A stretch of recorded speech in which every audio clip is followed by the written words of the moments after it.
Hi folks, Steven here. So this is going to be yet another of our Pokemon Go Community Day recaps. Of course, yesterday was the Duskull Community Day. So it's October, so you gotta figure it's gonna be a ghost Pokemon for Halloween. We're also gonna talk about a few other things. I obviously did watch Secrets of the Jungle on Friday night, actually. That was an interesting process because I had to go through about a zillion things to find something that Netflix would connect to my TV on. We'll be talking about that, some of my musical reactions there, and a few other things as we go through here. But as usual, I have a presentation, so we're going to hit that. And let's see.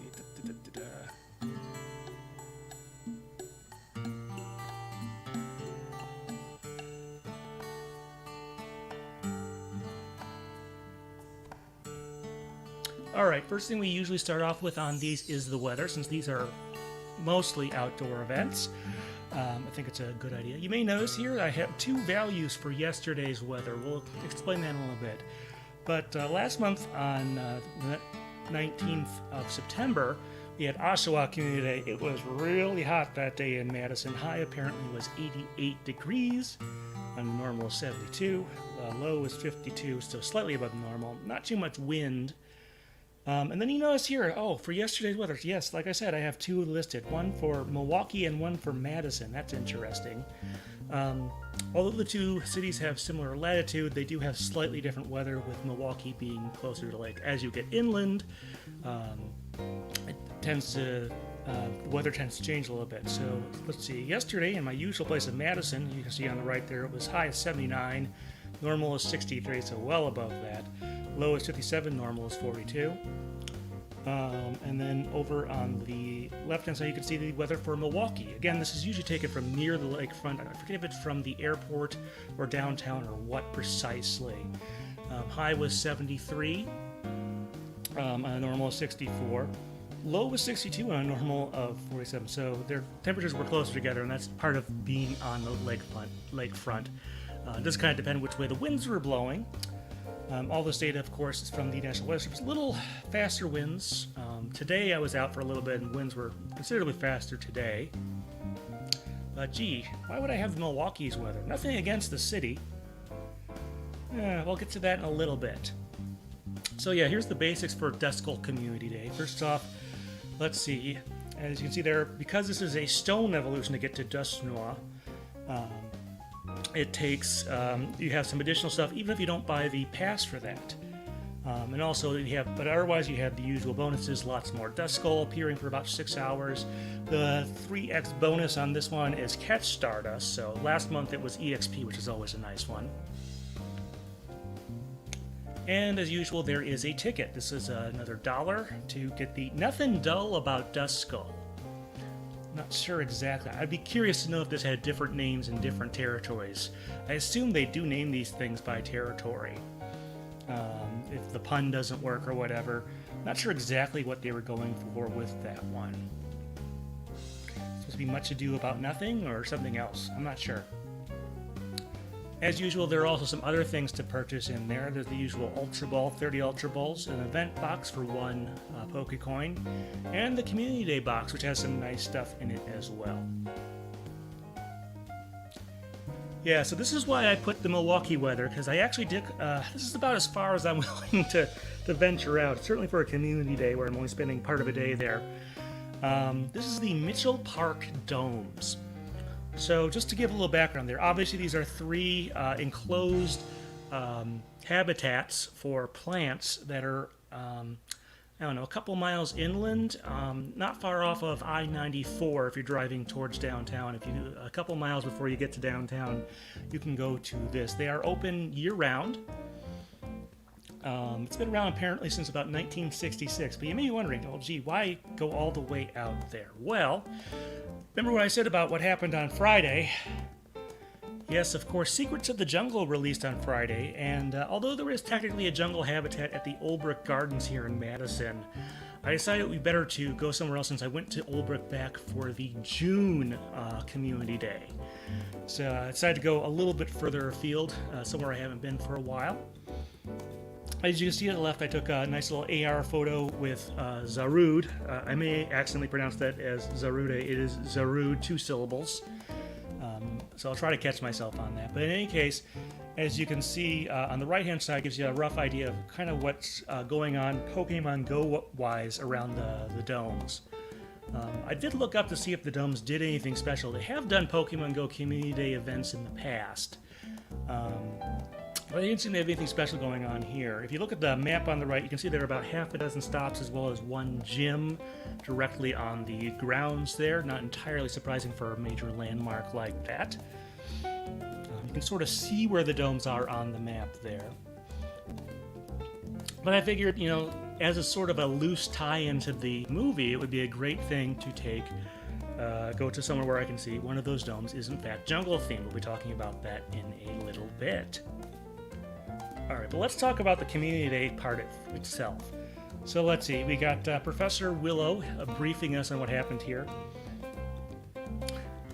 And do try and remember how these little speeches go, because they'll be interesting towards the end of the tasks there. But we do have the slip through thick walls. Always reminds me, obviously that is a thing ghosts do in various things, so they can, you know, sort of pass through solid objects. I'm also reminded of the original Axiom Verb, where that's an ability you get in the game, is to pass through walls of varying thickness throughout the game. So yeah, first thing we have here, of course, is the first set of tasks. Power a Pokemon 10 times, catch a bunch of Duskull, and make some nice throws. Pretty standard stuff there. Not too much to say. Yes, and now we do the regular versus shiny comparison. So yeah, I only found the one. The one you see on the right there is literally the one Duskull that shiny Duskull, I should say, that I found during the entire time today. I'm not sure why that was, if I was just particularly unlucky. I have gotten times where I've gotten absolutely no shinies. That happened for a Trap Bench event a year or two ago. So this time I at least got this one, and of course it has a much more red hue on there.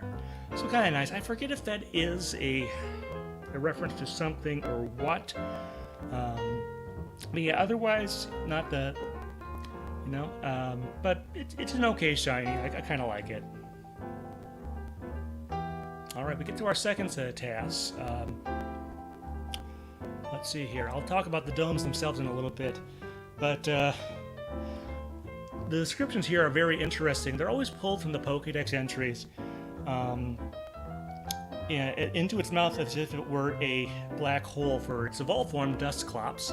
So be careful of its mouth. But otherwise, our second set of tasks very similar. I did have some issues. I did take a lot of photos while I was there, but the problem I always had is when I went to the regular camera on my phone. No matter how briefly I was there, or if I switched by going back to the icons or by going to double tap on the home button to switch things.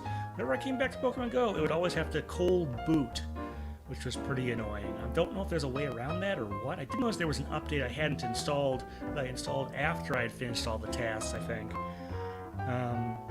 I'm not sure if that would have made a difference or what was going on there. But you do have to transfer some Pokemon and evolve some Duskull. Alright, but before we get too far into the task, too much further, I want to talk about the various domes. Like I said, there are 3 domes in this complex. The first one is I went into is the show dome. They did, I should point out, have obviously a lot of protocols. I still follow all the masking guidelines, even though I'm vaccinated and stuff like that. So they did sort of put people on a very specific path through everything to try and minimize contact between folks. But the first one is the show dome, which is the most open one because I think they rotate stuff around a lot, at least probably annually or seasonally in the show dome there. So you can see there's a small gazebo on the right-hand side and a bunch of different types of flowers. They have a bunch of different things they're showing here. One I particularly wanted to mention, something called the tree mallow. And lest you think, I wanted to point this out because I think it's mallow, for some folks I'm sure it's a very obscure plant word. People, but of course we have the, I forget if she's a trial captain or what exactly her title is, but of course we have mallow in Sun and Moon. And that's where this name presumably comes from. This one is actually a tree. It apparently can have flowers, but I didn't really see anything in there that was actually flowering. And maybe it's just the wrong season or something like that, or it has trouble doing that in here. But there's actually quite a number of varieties here, and this is one of them. So if you're wondering where that name came from, it is in fact plant-based. Not sure I've met anyone in real life with that name, but getting back to our task, remember we have to evolve some Duskull. Well, as it turns out, I actually had 3 good candidates, one of which I had caught back in 2019 here in Madison, and actually had perfect stats, maximum stats in all 3 categories, which is really nice. So obviously I'm going to take this opportunity to evolve that one. Second one, you can see there in the middle, has pretty decent ones, and the third one isn't maxed out on anything, but has pretty good stats in all 3. So those were the ones I picked. I did actually already have a Duskull, I think, from that I caught some other way, but this was, but I still evolved these. Alright, so let's talk about the second dome, which is the Desert Dome. This one, as you can tell, is a little more dense, probably much more dense than a real desert would be. And, but otherwise it is, all 3 domes are pretty much the same size and all that. But this one has obviously a very dry, warm habitat. A lot of stuff there. Now, let's see. I did take a couple of pictures here. First off, there is a dove crossing, so I figured it was a good point to take an AR photo of a dove that I have in there. So, and then the desert area is divided up by region of the world, because obviously there are deserts in all sorts of places. They have like a North America portion, a South America portion, an Africa portion, an Australia portion, some Asian portions, and all different stuff. Here we have the Canary Islands, which I believe are near Australia, and you can see a variety of things there. So one other notable thing is the Canary Islands portion is also actually one of the Pokestops in the area for the complex. Let's see here. Alright, so next to the task should also look very familiar. Steal people and Pokemon away at the behest of transmissions from the spirit world. So boy, I don't know if this really endears me to the evolution line all that much, but these are the kind of things. Ghost Pokemon have some of the more interesting Pokedex entries, which is, like I said, where most of this stuff is pulled from. Those tasks look pretty familiar, don't they? 3 great curveball throws, evolve a Dusclops into a Dusknoir, and transfer 10 Pokemon. So you can kind of see there. Now, what's interesting is that Duskull, normally, I thought at least, had a pretty generous, pretty great range on the circle there. But I had a lot of difficulty making those great curveball throws on Duskull. You don't technically have to make them on the featured Pokemon, but since there's so many of them out there, and it's relatively close to the camera, or to where your point of view on there. So usually you would think it would be pretty well. But I had so much difficulty. I think part of it is that this whole line tends to move left and right a lot. So that was pretty difficult until I finally got to the point where I was able to get a couple in relatively quick succession to complete that task. And I did get through that just as I was entering. Yes, the Tropical Dome. And you can see on the left, I tried to get kind of a wide angle, and over on the right there's another Zarude AR photo there. By the way, I didn't know if all of you knew this. You can take landscape AR photos in Pokemon Go, although the one I took, unfortunately, the background ended up really fuzzy and blurry, and that's why I'm not using it here. But you can see in there that we have obviously a lot of very green foliage in there. But they had stuff from obviously very much tropical climates. And if you're wondering how authentic the conditions are, I can't be entirely sure, but you can sort of see the temperature and humidity they keep that place at. It's a bit above 70, and the humidity is nearly pegged there. It's at 90%. That's as high as the gauge goes on that wall thermometer that they have in there to keep an eye on things, which was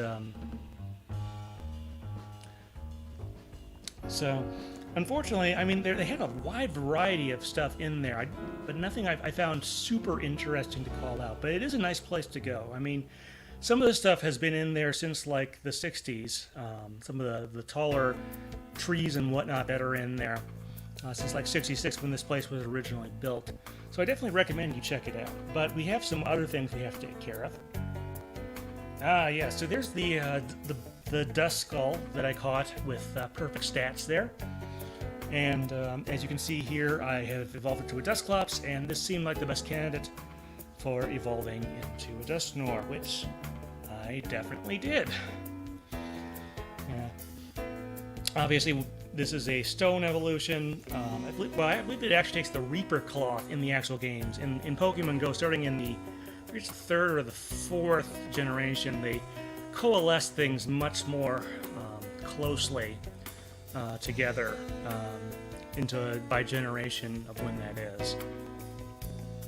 Let's see here. And as you can see, it does in fact have the special move, Shadow Ball. That is not something you can normally get here. I think certainly we learn Shadow Punch normally, but Shadow Ball is a little bit different.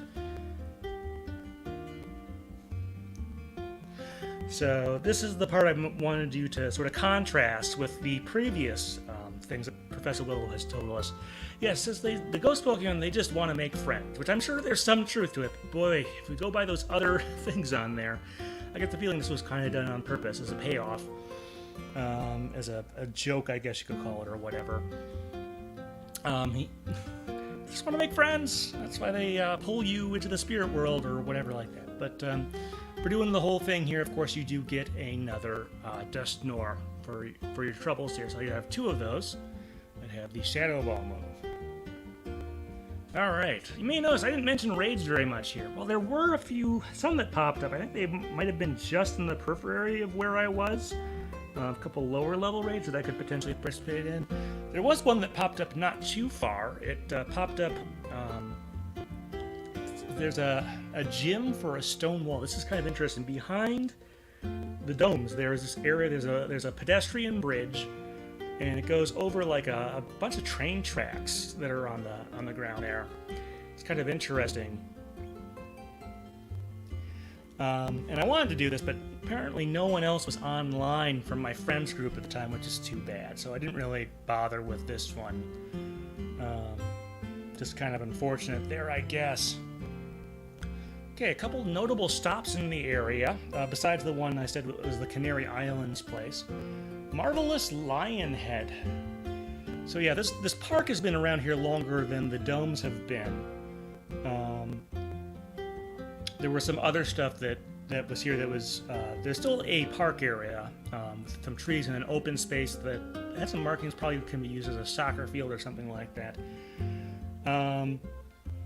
But basically this lion head sculpture has been around for a while, and it was originally there, and they saved it and brought it into the domes there. So this was in, I believe, the show dome, the first of the three there. Yep. And then over on the right-hand side, you have a Veterans Memorial. That's actually not entirely surprising. You do see these every so often. I should point out, Mitchell is named for Billy Mitchell. No, not the controversial Donkey Kong player. The guy who is partially responsible for the creation of the modern Air Force in the United States. He's the guy who, appropriately enough, Milwaukee's airport is named after. So it's not entirely surprising that something named after, a park that's named after him would have a Veterans Memorial. But that's in there. They didn't have anything too special on there, but you can see they mentioned the two world wars, Korea, Vietnam, stuff like that, and a few, I guess, particular names there. But there's a nice little memorial there, and I always appreciate our men and women in uniform. Let's see here. Yeah, so after I had gotten my fill of Pokemon Go for a while, got kind of hungry, decided to, since I had gone all the way out to Milwaukee, I wanted to eat somewhere that was different from the places you can usually get in Madison. And I don't know of a Puerto Rican restaurant here in Madison. Maybe there is one. I don't know if we have this appears to be part of a Hispanic neighborhood that's not too far away from the domes, and I decided, why not? So I had this. This is a, let's see, I think those are plantains sandwiches, sort of. Instead of bread, they have fried plantains with some pork in there, and you can see some rice and beans. It was pretty good. I couldn't quite finish it, but that was because my stomach ran out of room. And it's called the, no sponsorship here of any sort, but I figured I would mention it, the Salone Puerto Rican Restaurant. I do hope to have, as I visit more places, like I did last month with the Hubbard Avenue Diner in Middleton, point out places where I eat, and I try to eat at local places. So that was some good food there, I have to say. I don't know if I'll ever have an opportunity again, but if I do, I might try and drop by there. All right. So overall thoughts. Well, the tasks were pretty normal. The stuff from Professor Willow that he said in there, I think, is probably the most interesting part of all this. Curveballs surprisingly difficult until they weren't. Yeah, it's like nothing at all. I had a few close ones in there, but I don't know what it was. And then I got two in a row, and then a few later I got my third, and so that was finally done there. But it took so long. Not sure why that is. And I kind of wish I knew more about plants. My mom has a gardening hobby, and I will be sending a number of the pictures that I took at this to her, hopefully later tonight if I remember to do that. But personally, I wish I knew more about plants. They did have a lot of placards and other stuff on there that sort of explained what the various plants were. They also had a lot of trivia facts and also something that had some, I guess you could say, dad jokes on them. So that's what we all had there. Let's see. That kind of does it for the Pokemon Go portion. But we have other things to talk about. Like I said, Secrets of the Jungle. One of the whole reasons I went to the domes was because they had a jungle habitat, and of course I did watch the movie. Let's see, I did of the reboot trilogy, so not counting Mewtwo Strikes Back Evolution, so I Choose You, Power of Us, and well, I've liked all of them. I still think Power of Us might be the best written one, although the obviously the character relationships in Secrets of the Jungle are great. As far as the music, I'm hoping to do a discussion soon, but just sort of my first impressions. I felt the score was a little better, considerably better in places at least, than the last few. But I couldn't help but notice that some of the stuff, especially towards sort of the more later in the movie, towards the climax and stuff, didn't fully mesh with some of the other score there. It's not that a movie can't have multiple styles within it. Movie 5, Latias and Latios, is one that does that quite well by having several distinct styles of music within it. But I found that several of the ones here in this one did not mesh as well as I would have thought. And I have theories about that. Probably never be able to prove all of it. One of my theories is that the musical side of this movie got upset partway through, and I don't just mean the insert songs and stuff like that. I think those extra folks they brought on to help with the score may have come through. There may have been an impetus partway through production, maybe before stuff was actually recorded, to do that. As far as the insert songs, I think I gotta listen to them more. I did buy the EP for that, but I'll have to listen to those more. But I thought they all worked. The Zarude song, the tribal song, if you want to call it that, was interesting. And it was a very nice touch to have that. It's also a good way to get the movie started off on a bit of a more action-y note. Let's see. As far as discussion on this, I'm trying to get in contact with Anne. I haven't heard anything from her for a while. I hope she's okay. I'm not super worried about her, but it'd be nice. I did start a new thread and stuff. I haven't been able to get in contact. I'm hoping we can do our discussion of the movie music next weekend, and then a later time we'll probably talk about, well, the next slide I have here, which is Pokemon 25. So just a quick reminder on this one. That launches this Friday on CD and digital. Let's see, the CD, most I've seen selling CD have been like Amazon and Target. Digital, all the services should have it. Now, the interesting thing is there's a vinyl edition that's coming out in February of next year, yes. I would have loved for it to be out this week, but I'm guessing the plants are backed up, and they've had trouble getting this out at the same time. So look for that at, Target, I think Amazon are both carrying it. Not sure overseas what the situation is going to be for any of that. And having seen the movie Secrets of the Jungle, now I have to say, I had some suspicions early because there were some jungle metaphors in some of the songs and some of the music videos and stuff like that. This may represent the inspired by portion. You may remember the first couple soundtracks. Let's see, I don't know if I have one. Probably back there. I have a zillion copies of like the first movie where it says music from and inspired by. In some cases, it's just an inspired selection, but I get the feeling some of these songs were they had some knowledge of the movie in there, because there are some things that are too good to be coincidences across the board. And I'm thinking this is going to qualify as sort of the inspired by side of that equation, at least for the English side. So I'm looking forward to that. There's still about 4 or 5 songs that we haven't heard yet and won't hear until this comes out later this week. I am definitely looking forward to that even a little bit more now. Alright, so let's talk about the Pokecasters Network. So, there are a number of podcasts that have put out episodes within the last week or so. I always like to feature these towards the end of these discussions. First off, I have one. In case you didn't see it last weekend, it's now out in podcast form. This is my interview with Paul Umbach, who is the co-producer and also an instrumentalist and background vocalist on Aaron Carter's Have Some Fun with the Funk from the Pokemon the First Movie soundtrack. Admittedly, that's not, it doesn't have any super direct. I always associate those party songs kind of with the short, but I just love that song so much. It kind of, any case. I also put in an archival interview with Neil Coomer.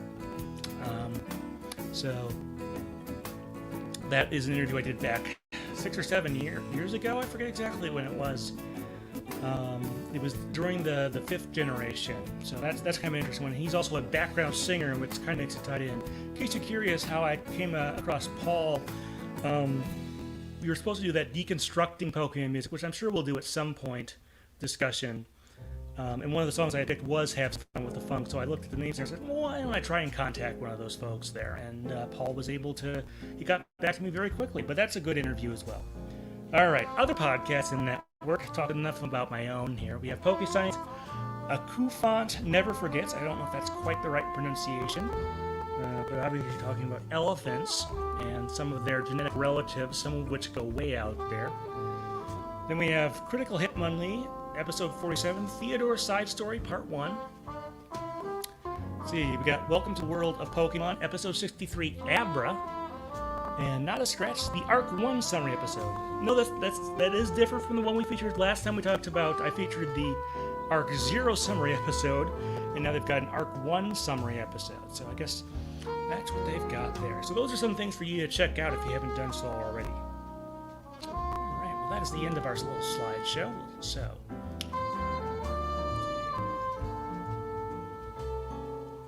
alright, well I think that's going to mostly cover things for now. Like I said, sometime in the hopefully near-ish future, sometime later this month, we should be doing a discussion of the music of Secrets of the Jungle. Looking forward to doing that. If you have any thoughts on that, please do give us a comment, email, or whatever on there. Definitely appreciate that. Otherwise, until then, thank you very much for watching. We always appreciate that.